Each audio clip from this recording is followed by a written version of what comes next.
बंगाल चला तो दिल्ली भी चलेगा,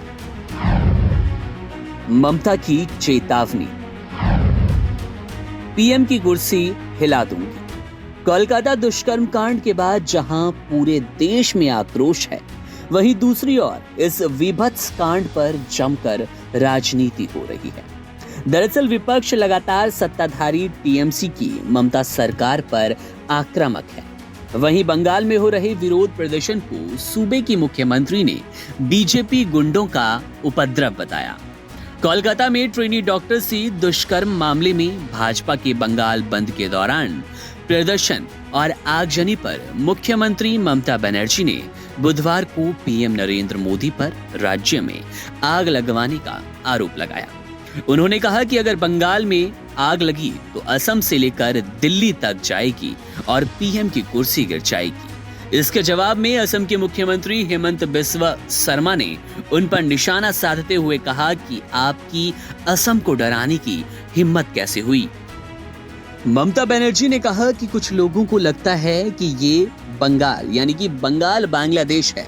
मुझे बांग्लादेश से प्यार है, वे हमारी तरह की बात करते हैं और हमारी संस्कृति भी एक जैसी है। लेकिन याद रखिए कि बांग्लादेश अलग देश है और भारत अलग। मुख्यमंत्री ने राज्य में रहने वाले दूसरे राज्य के लोगों को भी संदेश देते हुए कहा कि बंगाल में अपना समझ कर रहें। भाजपा के साथ मिलकर पिटाई करेंगे तो याद रखिए आपकी भी कोई पिटाई कर सकता है। मैं ऐसा नहीं चाहती।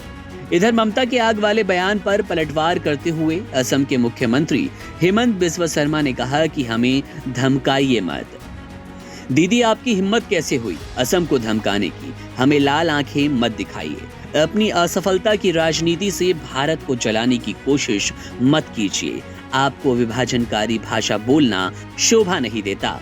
वहीं बंगाल भाजपा अध्यक्ष और केंद्रीय राज्य मंत्री सुकांत मजूमदार ने ममता के बयान को लेकर गृह मंत्री अमित शाह को चिट्ठी लिखकर कार्रवाई की मांग की। इसमें उन्होंने कहा कि ऐसा बयान किसी संवैधानिक पद पर बैठा व्यक्ति नहीं दे सकता। ये राष्ट्र विरोधी की आवाज है। उनका बयान लोगों को धमकाने, हिंसा भड़काने और लोगों के बीच नफरत फैलाने का प्रयास है। मजूमदार ने कहा कि ममता को तुरंत इस्तीफा दे देना चाहिए। उन्होंने शाह से अनुरोध किया कि बंगाल के नागरिकों के हितों की रक्षा करने और राष्ट्र के संवैधानिक मूल्यों को बनाए रखने के लिए आपकी तरफ से तुरंत और निर्णायक कार्रवाई का इंतजार कर रहा हूं। गौरतलब है कि बंगाल में ट्रेनी डॉक्टर से हुए दुष्कर्म मामले के बाद बंगाल बंद से लेकर बंगाल में जगह जगह विरोध के स्वर तेज हो गए हैं और इसी बीच अब सवाल उठने शुरू हो गए हैं कि ममता बनर्जी क्या सच में अपने भाषण के जरिए हिंसा भड़काना चाहती हैं या फिर ये सिर्फ खुद को बचाने की कोई नीति है। बहरहाल मामले पर हमारी नजर है। जैसे ही कोई बड़ा अपडेट मिलेगा आपसे साझा करेंगे। आप बने रहिए वन इंडिया हिंदी के साथ।